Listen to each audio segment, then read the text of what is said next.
నిన్న రాజోల్ నియోజకవర్గంలో మల్కీపురంలో జరిగిన చిన్నపాటి సంఘటన తీవ్ర ఉద్రిక్తలకి దారితీసి జనసేన ఎమ్మెల్యే అయిన రాపాక వరప్రసాద్ గారి non bailable arrest warrant issue చేయడం ఇవన్నీ చూస్తుంటే నాకు అది నిన్న నుంచి సమీక్షిస్తూనే ఉన్నాను ఏం జరుగుతున్నాయి ఏంటి అని.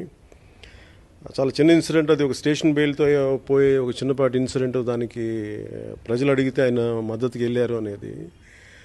దాంట్లో వ్యక్తికి ఒక ఆయనకి ఇది బాగలేదు, అందువల్ల వెళ్లాల్సి వచ్చిందని నాకు పార్టీ నాయకులు అందరూ అలాగే అధికార యంత్రాంగం నుంచి నేను కనుక్కుంటా ఉంటే నాకు వచ్చిన వార్తలు. నేను వాటిని సమీక్షిస్తూనే ఉన్నాను. అయిపోద్ది కదా, చిన్నపాటి ఇన్సిడెంట్ కదా అని చెప్పి నేను చూస్తూ ఉంటే ముఖ్య నాయకులు కూడా చెప్పాను.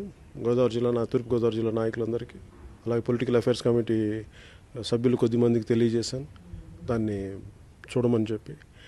కానీ ఇది ఆఖరికి అది స్టేషన్ బెయిల్తో పోయే ఒక చిన్నపాటి ఇన్సిడెంట్ని ఈ రోజున ఎమ్మెల్యే రాపాక వరప్రసాద్ గారి మీద non bailable arrest warrant issue చేయడం ఇవన్నీ చూస్తుంటే, అదే సమయానికి నిన్న వైసీపీ నెల్లూరు వైసీపీ ఎమ్మెల్యే ఒక జర్నలిస్ట్ మీద దాడికి పాల్పడి కిడ్నాప్కి చేయడానికి ప్రయత్నం చేస్తేనేమో అది అసలు ఇష్యూ కాదు. అది ఆయనేమో ఆయన మీద కేసులు లేవు, ఆయన మీద కేసులు నామకే వస్తే నమోదు చేసుకొని ఆయన వదిలేశారు.